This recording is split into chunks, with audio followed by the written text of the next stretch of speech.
सरकार पंत प्रधान पेशवा नाना साहेब दोड़ोपंत की जय। सरकार पंत प्रधान पेशवा नाना साहेब दोड़ोपंत की जय। सरकार पंत प्रधान पेशवा नाना साहेब दोड़ोपंत की जय। सरकार पंत प्रधान पेशवा नाना साहेब दोड़ोपंत की जय। सरकार पंत प्रधान पेशवा नाना साहेब दोड़ोपंत की जय। सरकार पंत प्रधान पेशवा नाना साहेब दोड़ोपंत की जय। सरकार पंत प्रधान पेशवा नाना साहेब दोड़ोपंत की जय। सरकार पंत प्रधान पेशवा नाना साहेब दोड़ोपंत की जय। सरकार पंत प्रधान पेशवा नाना साहेब दोड़ोपंत की जय। सरकार पंत प्रधान पेशवा नाना साहेब दोड़ोपंत की जय। सरकार पंत प्रधान पेशवा नाना साहेब दोड़ोपंत की जय। आदरणीय सभासदों, आपने हमारे बाबा साहब स्वर्गीय बाजीराव पेशवा द्वितीय उनकी अंतिम इच्छा को पूरा कर हमारी पेशवाई स्वीकार की और विशेषकर झांसी की महारानी लक्ष्मीबाई का हृदय से आभार व्यक्त करते हैं। यदि इस समय यह नहीं होती तो आप हम सब ये शुभ अवसर देखने से वंचित रहते। क्षमा करना नाना भाऊ, परंतु हमें तो लगता था कि हम अपने आजोबा, अपने नाना भाऊ और अपने बिठुर से जुड़े हुए हैं। आपने आभार प्रकट करके तो हमें अपने से अलग ही कर दिया। तुम कैसी बातें कर रही हो मनु? हम सब तुम्हें अपने से अलग करने की कल्पना भी नहीं कर सकते। तो फिर आभार क्यों प्रकट किया नाना भाऊ? आप ही बताइए, क्या कभी कोई बेटी अपने मायके का ऋण चुका पाई है?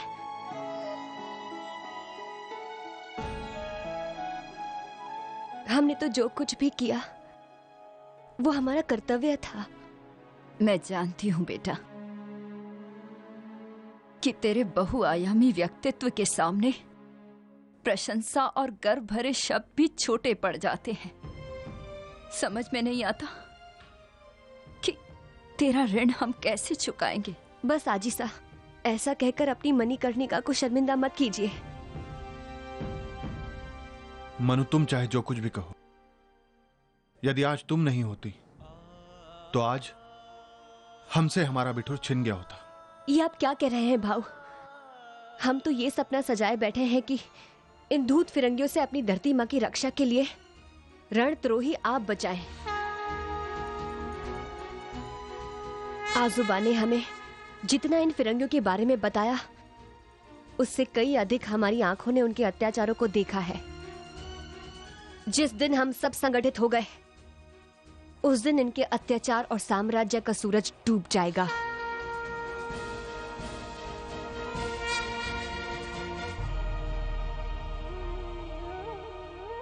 अब हमें आज्ञा दीजिए।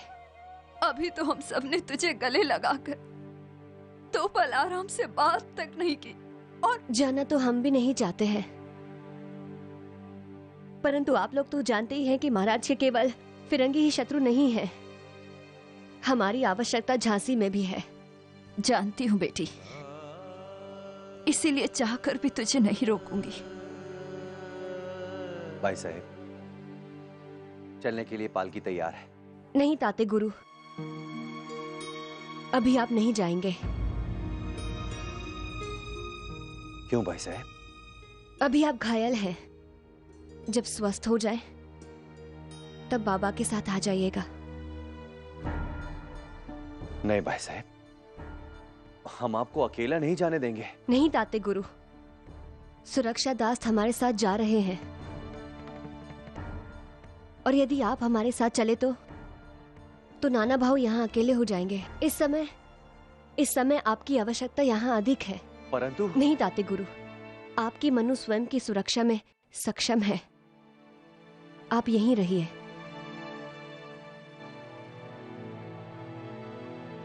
ठीक है भाई साहब।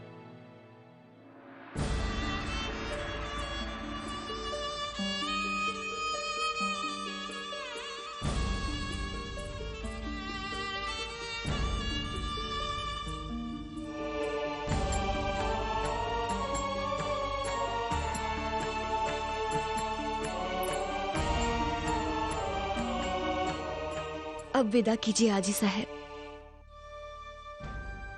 आगे का पथ आप सबकी यादों के साथ बीतेगा। बेटा, जीवन में बहुत दुख झेले हैं मैंने, पर पता नहीं हर बार तुझे विदा करते समय मेरी ममता मुझे झकझोर देती है।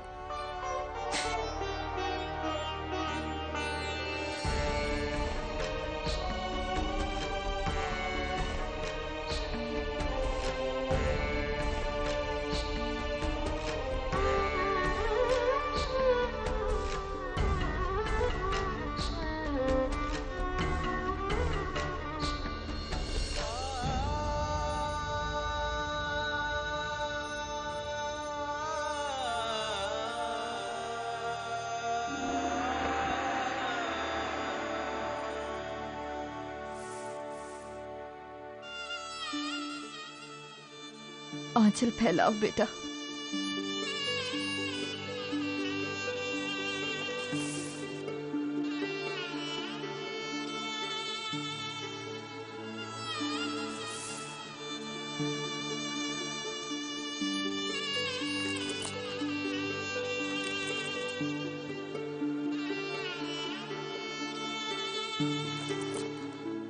तेरे आजोबा आज जीवित होते तो तेरी गोद भराई स्वर्ण मुद्राओं से करते।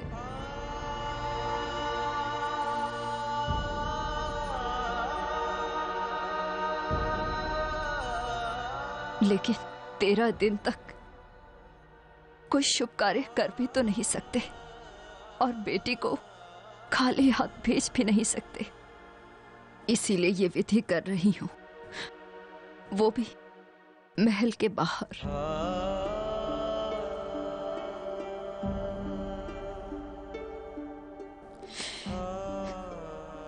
इसे सदैव अपने साथ रखना।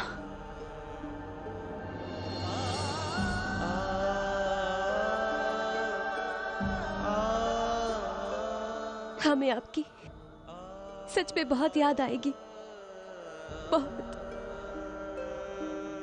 और क्या मैं भुला पाऊंगी? अरे पगली, तू तो यहाँ रहती है रे। हमारा आशीर्वाद सदैव तेरी संतान के साथ रहेगा।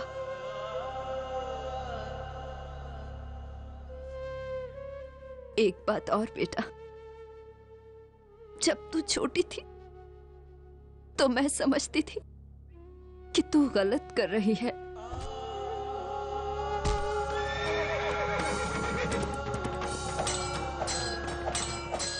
लेकिन आज समझ में आया कि बचपन में तूने कोई काम गलत नहीं किया।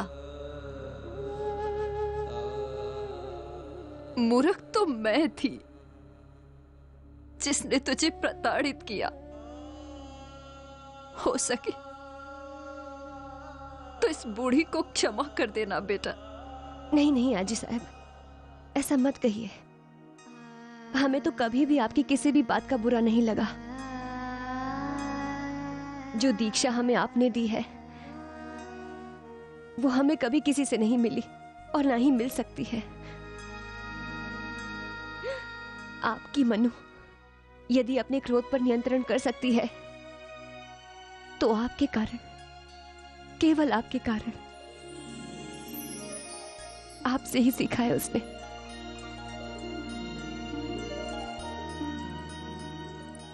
सदा सुखी रहो बेटा, सदा सुखी रहो।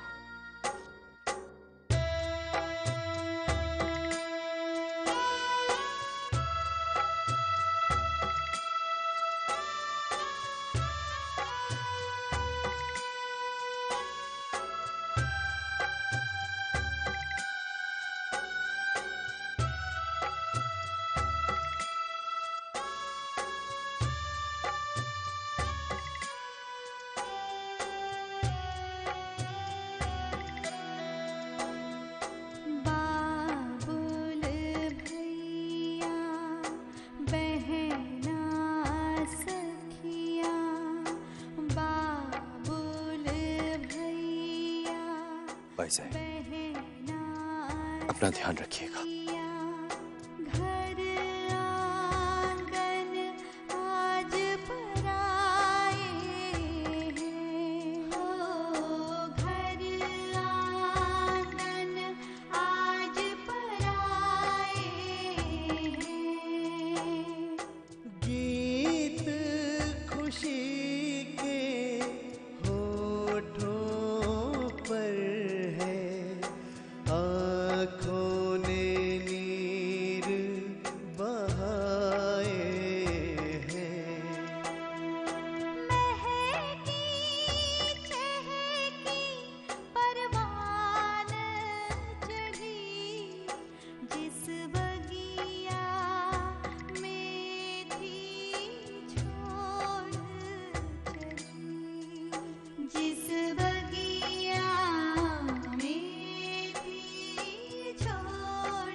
एक तरफ बिठुर में रानी ने नाना को तख्त पर बिठा दिया, तो दूसरी तरफ झांसी में गंगाधर के सिंहासन के पाए खुद उनकी प्रजा तोड़ने पर तुली थी।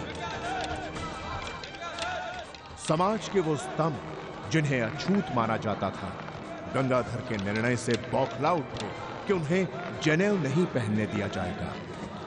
निम्न जाति में रोष इतना बढ़ गया कि उपद्रव की स्थिति पैदा हो गई, और उधर अंग्रेज आग लगाकर दूर से तमाशा देख रहे थे। गंगाधर ने बिगड़ते हालात को देख बुंदेलखंड के सबसे अनुभवी और कूटनीतिज्ञ राव दुल्हाजू को इस स्थिति से निपटने का भार सौंपने का निर्णय ले लिया।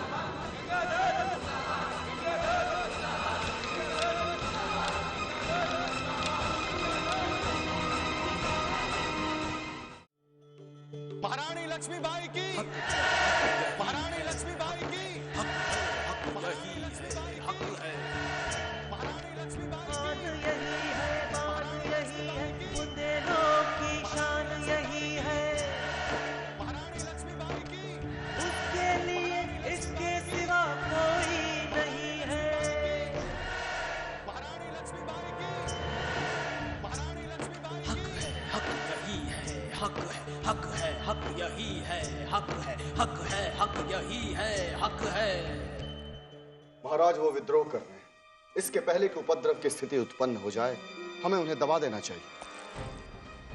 नहीं रघुनाथ, महाराज अपनी प्रजा का बलपूर्वक दमन नहीं करना चाहेंगे। राव दुलाजू जी, हमें एक बात बताइए, ऐसे विकट परिस्थिति से आप कैसे निपटते हैं? कूटनीति ये कहती है महाराज कि इन विद्रोहियों से निपटने के लिए राजनैतिक भाषा का प्रयोग किया जाए। राव दुलाजू जी, हम समझ नहीं पा रहे कि आप कहना क्या चाह रहे हैं। महाराज, इन विद्रोहियों से बात करते हुए आप ऐसी भाषा का प्रयोग करें कि आपका मंतव्य पूरा हो जाए और इन गंवार विद्रोहियों को संतुष्टि मिल जाए, बस। गंगाधर को राव दुल्हाजू की बात पसंद आई। उन्होंने निम्न जाति के लोगों को संबोधित करने का निर्णय ले लिया।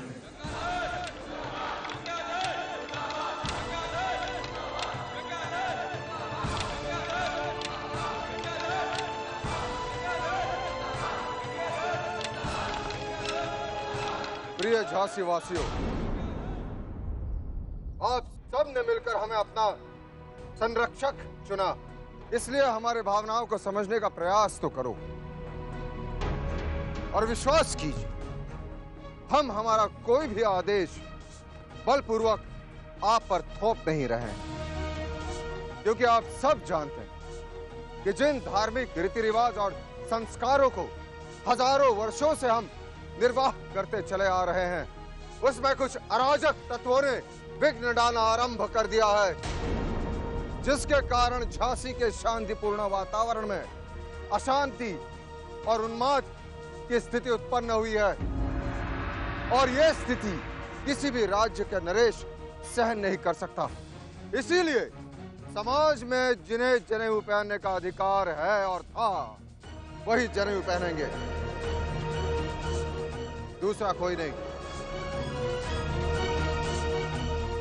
और यही न्याय है।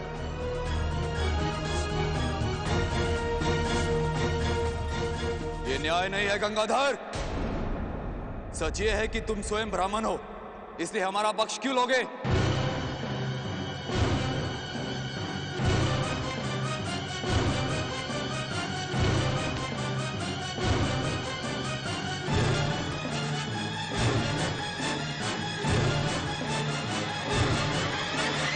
लोहार, शंकर लोहार, मैं झांसी का ही नागरिक हूं और मैं तुम्हारे अन्यायपूर्ण आदेश नहीं मानूंगा, क्योंकि तुम ब्राह्मण हो और अपने ही समुदाय का पक्ष लोगे। तुम एक न्यायप्रिय राजा नहीं हो गंगाधर। महाराज, फिर तुमने हमें विवश कर दिया। अब इसे हमारा आदेश समझना। जब हम तुम्हें राजा मानते ही नहीं तो हम तुम्हारा आदेश भी नहीं मानेंगे।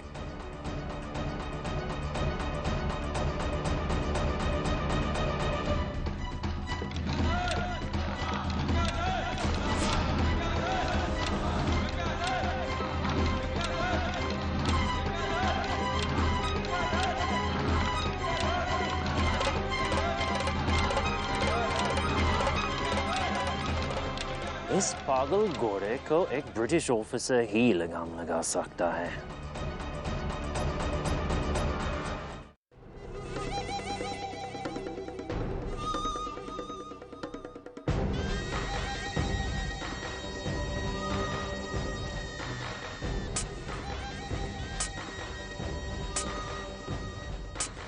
समाज में जिन्हें जनेऊ पहनने का अधिकार है और था वही जनेऊ पहनेंगे, दूसरा कोई नहीं।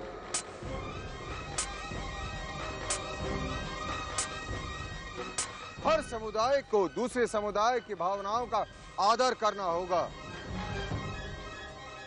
और यही न्याय है। और यही न्याय है।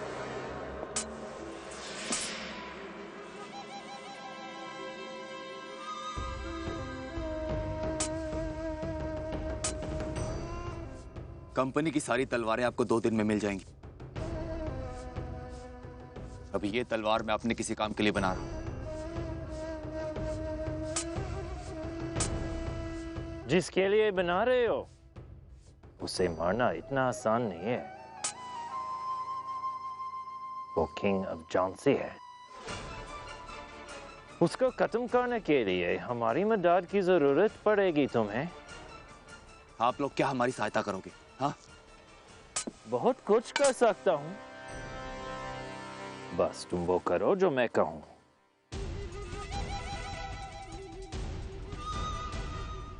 क्या? तुम अपने जैसे लोगों को गंगाधर के खिलाफ भड़काओ, उधम मचाओ, दंगा फैलाओ, झांसी की लॉ एंड ऑर्डर को बिगाड़ के रख दो। या क्या कह रहे हैं साहब? ऐसा करने से तो हम पे भड़क कर आप लोगों की तरह अत्याचार करना शुरू कर देगा। ऐसा कुछ नहीं होगा। हम फौरन उसकी शिकायत कहकर गवर्नर जनरल को भेज देंगे कि किंग ऑफ झांसी एडमिनिस्ट्रेशन संभालने के काबिल नहीं है। बस उसके बाद तुम्हारी प्रॉब्लम भी सॉल्व, हमारी भी।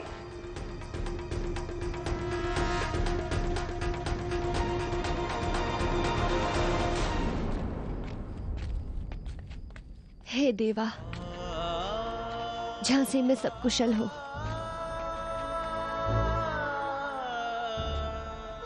न जाने क्यों जैसे जैसे झांसी निकट आ रही है वैसे वैसे मन में आशंका बढ़ती जा रही है। तो ठीक है साहब, अब देखिए इस शंकर लोहार का तांडव। बस आपको गंगाधर राव को उसके राजा के पद से हटाना है। हमारी आपसे विनती है देवा, महाराज ठीक ठाक हो।